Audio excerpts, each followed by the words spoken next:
বিসমিল্লাহির রহমানির রহিম। আসসালামু আলাইকুম ওয়া রাহমাতুল্লাহ। প্রিয় শিক্ষার্থীগণ, আজকে আমাদের ক্লাস নাম্বার 31 এবং আজকের ক্লাসের বিষয় বর্তমান ও ভবিষ্যৎকালে ক্রিয়ার বিভিন্ন ব্যবহার। বন্ধুরা, ইতিমধ্যে আমরা শিখেছি যে বর্তমান এবং ভবিষ্যৎকালে ক্রিয়াকে আরবিতে বলা হয় আল ফাইলুল মুদারি, এবং আল ফাইলুল মুদারি দ্বারা সাধারণত সাধারণ বর্তমান এবং ঘটমান বর্তমান কিংবা সাধারণ ভবিষ্যৎ বোঝায়। বিভিন্ন কনটেক্সটের আলোকে আমাদেরকে বুঝে নিতে হবে যে ওই ক্ষেত্রে আল ফাইলুল মুদারি ঠিক কোন ক্ষেত্রটি বোঝাচ্ছে, অর্থাৎ ওই ক্ষেত্রে আল ফাইলুল মুদারি দ্বারা সাধারণ বর্তমান বোঝাচ্ছে নাকি ঘটমান বর্তমান বোঝাচ্ছে নাকি ভবিষ্যৎকাল বোঝাচ্ছে। আমরা এখানে কিছু উদাহরণের মাধ্যমে ব্যাপারটি দেখব ইনশাআল্লাহ। প্রথম যে উদাহরণটি রয়েছে, হামিদ তার কাছে একটি চিঠি লিখে কিংবা লিখছে কিংবা লিখবে। তিনটি একই ক্রিয়ার গঠন দিয়ে প্রকাশ করতে হবে। মূল ক্রিয়াটি হচ্ছে লেখা এবং এর অতীতকালের ক্রিয়া হচ্ছে কাতাবা, অর্থাৎ সে লিখলো। বর্তমানকালের ক্রিয়ায় ইয়াকতুবু। তাহলে হামিদ লিখে কি হবে? ইয়াকতুবু হামিদুন।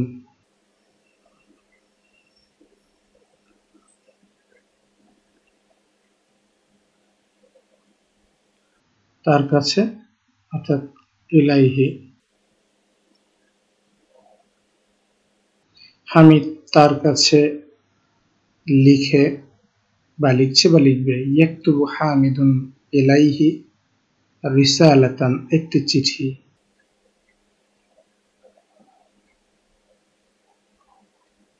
দ্বিতীয় উদাহরণটি রয়েছে, ছাত্রদ্বয় পাঠটি মুখস্থ করে বা করছে বা করবে। সে মুখস্থ করলো অর্থাৎ হাফিদা। তাহলে এখানে যেহেতু এটা বা ফাতাহা এর অন্তর্ভুক্ত অর্থাৎ হাফিদা ইয়াহফাজু, সেক্ষেত্রে এর আরবি হবে ইয়াহফাজু ইয়াহফাজানি। তাহলে এটা হবে তালিবানি, ছাত্রদ্বয় ইয়াহফাজানি।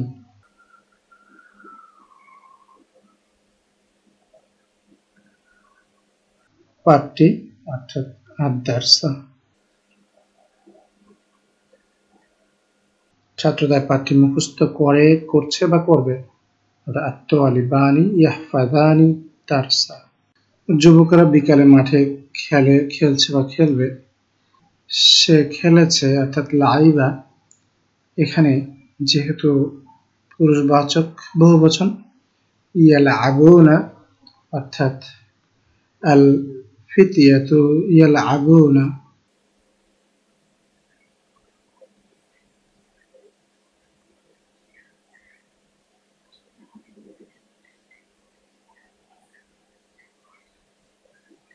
ফিল মালআবি, মাঠে।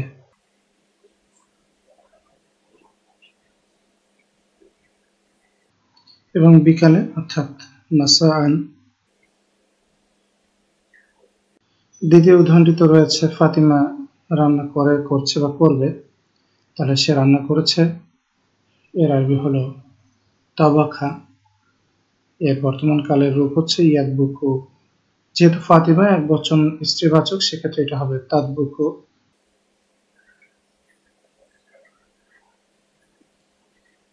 ফাতিমা।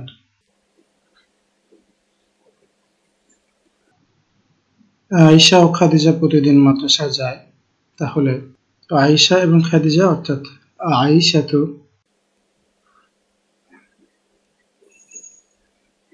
ওয়া খাদিজাতু।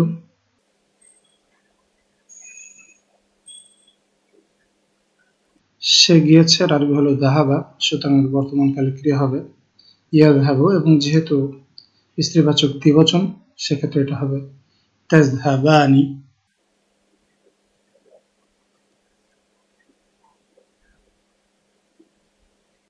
মাদ্রাসায়, ইলাল মাদ্রাসাতি।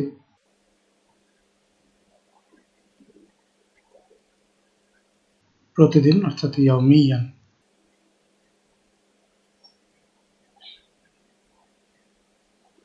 পরবর্তী উদাহরণটি রয়েছে, মহিলাগণ কোরআন পড়ে, পড়ছে বা পড়বে।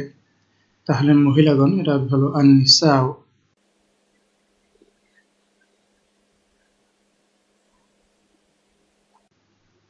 এবং সে পড়েছে এর আরবি হলো করা, সুতরাং বর্তমানকালে ক্রিয়া হবে ইয়াকরাউ, এবং মহিলাদের জন্য এটা হবে ইয়াকরানা।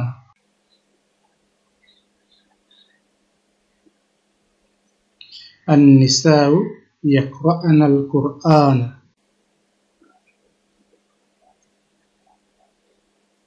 কুরআনা এখানে মাফউলুন বিহি মানসুব। বন্ধুরা, এবার আমরা মধ্যম পুরুষের কিছু উদাহরণ দেখব এবং এক্ষেত্রে আমরা খেয়াল রাখবো যে এগুলো আদেশ সূচকে বলা হচ্ছে না, এগুলো সাধারণ বর্তমানকাল বা ভবিষ্যৎকাল হিসেবে বলা হচ্ছে। যেমন আমরা এখানে দেখি, তুমি আমার সাথে বাজারে যাও, যাচ্ছ বা যাবে। এখানে যাও অর্থে আদেশ করা হয়নি, সাধারণ বর্তমানকাল হিসাবে ব্যবহৃত হয়েছে। তাহলে যাহাবা ক্রিয়া থেকে এসছে, এর বর্তমানকালের ক্রিয়া হচ্ছে ইয়াযহাবু, এবং যেহেতু তুমি রয়েছে, তুমি একটি ছেলে, সেক্ষেত্রে এটা হবে তাযহাবু।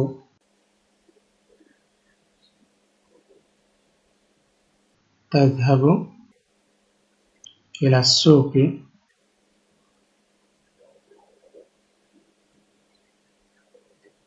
অর্থাৎ তুমি বাজারে যাও আমার সাথে। মাই, তুমি আমার সাথে বাজারে যাও, যাচ্ছ বা যাবে। পরবর্তী উদাহরণটি রয়েছে, যেমন তোমরা দুজন তোমাদের বাবাকে সাহায্য করছো বা করবে। এক্ষেত্রেও এটা সাধারণ বর্তমানকাল বা ভবিষ্যৎকাল হিসেবে আমরা বোঝাচ্ছি। তাহলে সাহায্য করেছে এর আরবি হচ্ছে নাসারা, যেহেতু তোমরা দুজন তানসুরানি।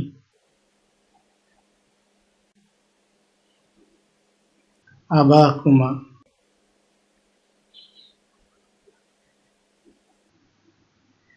বন্ধুরা এখানে এখন আমরা একটি প্রশ্ন দেখব যে তোমরা কি আগামীকাল শহর থেকে ফিরবে। যেহেতু এটা একটি ট্যাগ কোশ্চেন রয়েছে, সেক্ষেত্রে এটা আ বা হাল দিয়ে শুরু হবে।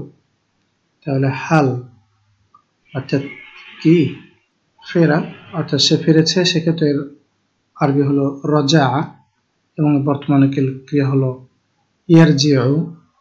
তাহলে যেহেতু বহুবচন রয়েছে, হাল তারজিউনা।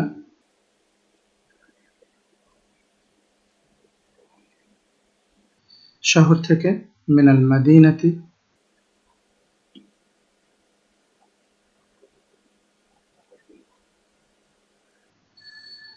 আগামীকাল অর্থাৎ গদান।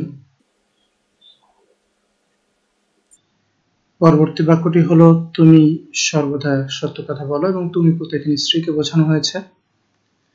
তাহলে সত্য কথা বলা এর আরবি হলো সাদাকা, সে সত্য বলেছে। এর বর্তমানকালে ক্রিয়া হবে ইয়াসদুকু, যেহেতু তুমি একজন স্ত্রী, সেক্ষেত্রে এটা হবে তাসদুকিনা।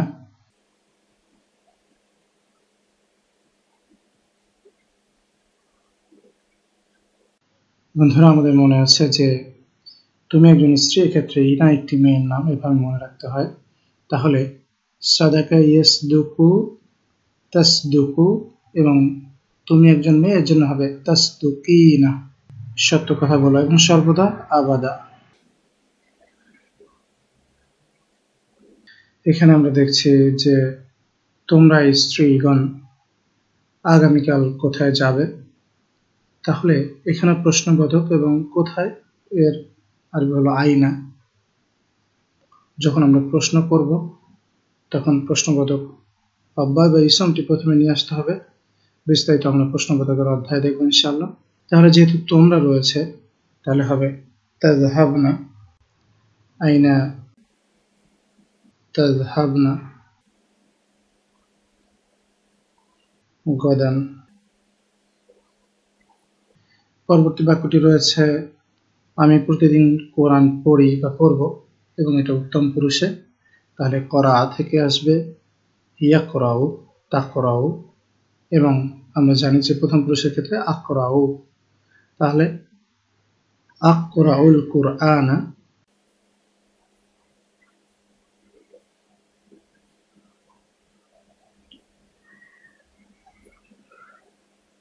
আমি কোরআন পড়ি এবং প্রতিদিন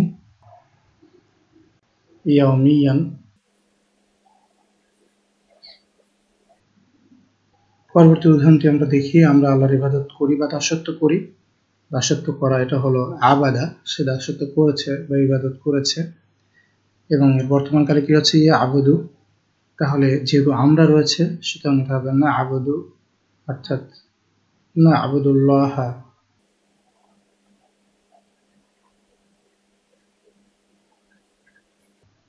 পরবর্তী বাক্যটি রয়েছে, আমরা দুজন এখন কোরআন তিলাওয়াত শুনছি।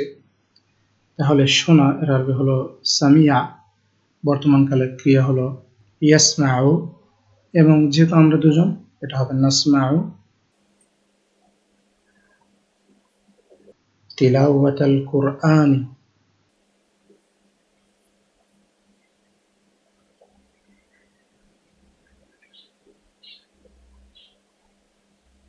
এখন অর্থাৎ আল আনা।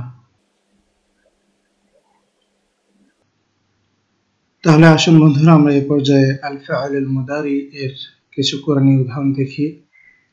যেমন প্রথম আয়াতটিতে আমরা দেখি ওয়াইয়াফআলুল্লাহু মা ইয়াশাউ, এবং আল্লাহ করেন যা তিনি চান। এখানে ইয়াফআলু ক্রিয়াটি এসছে ফাআলা থেকে, এর বর্তমানকালের রূপ হচ্ছে ইয়াফআলু। দ্বিতীয় আয়াতের অংশটি রয়েছে ওয়ালা ইয়ানকুদুনাল মিসাকা, অর্থাৎ তারা অঙ্গীকার ভঙ্গ করে না। এখানে ইয়ানকুদুনা শব্দটি আসছে নাকাদা থেকে, অর্থাৎ সে ভঙ্গ করেছে। ইয়ানকুদুনা তার বর্তমানকালের রূপ। তৃতীয় আয়াতের অংশটিকে আমরা দেখি ইয়ালবাসুনা মিন সুনদুসিন, অর্থাৎ তারা পরিধান করবে রেশমের বস্ত্র থেকে। এখানে ক্রিয়াটি হচ্ছে লাবিসা, সে পরিধান করেছে, এর বর্তমানকালের রূপ হচ্ছে ইয়ালবাসু, এবং বহুবচনে এসছে ইয়ালবাসুনা। এবং চতুর্থ আয়াতের অংশটি আমরা দেখি ক্বালু আতাজআলু ফিহা মান ইউফসিদু, তারা বলল তুমি কি সেখানে বানাবে এমন কিছু যারা সেখানে ফাসাদ করবে, বিশৃঙ্খলা করবে। ওয়া ইয়াসফিকু দিমাআ, এবং সেখানে তারা ঝরাবে রক্ত। এখানে জাআলা থেকে ইয়াজআলু, সেখান থেকে তাজআলু ক্রিয়াটি এসছে, এবং সাফাকা অর্থাৎ ঝরানো, সেখান থেকে এসছে ইয়াসফিকু। এবং পঞ্চম আয়াতের অংশটিতে আমরা দেখি ওয়ানাতবাউ আলা কুলুবিহিম ফাহুম লা ইয়াসমাউন, এবং আমরা তাদের অন্তরের উপরে মোহর মেরে দিই, সেক্ষেত্রে তারা শুনতে পায় না। এখানে নাতবাউ ক্রিয়াটি এসছে তবা থেকে, অর্থাৎ মোহর মেরে দিয়েছে, এবং সামিয়া থেকে এসছে ইয়াসমাউন। ষষ্ঠ আয়াতের অংশটিতে আমরা দেখি কাল্লা সাউফা তা'লামুন, কখনোই না তোমরা শীঘ্রই জানতে পারবে। এখানে তা'লামুন শব্দটি এসছে আলিমা ইয়ালামু তা'লামু তা'লামুনা, এবং সাউফ শব্দটি এখানে তা'লামুনাকে বিশেষভাবে ভবিষ্যৎকালের নির্দেশক হিসাবে এসছে। তাহলে বন্ধুরা আজকে পর্যন্তই, পরবর্তী ক্লাসের আমন্ত্রণ জানিয়ে শেষ করছি। আসসালামু আলাইকুম ওয়া রাহমাতুল্লাহি ওয়া বারাকাতুহু।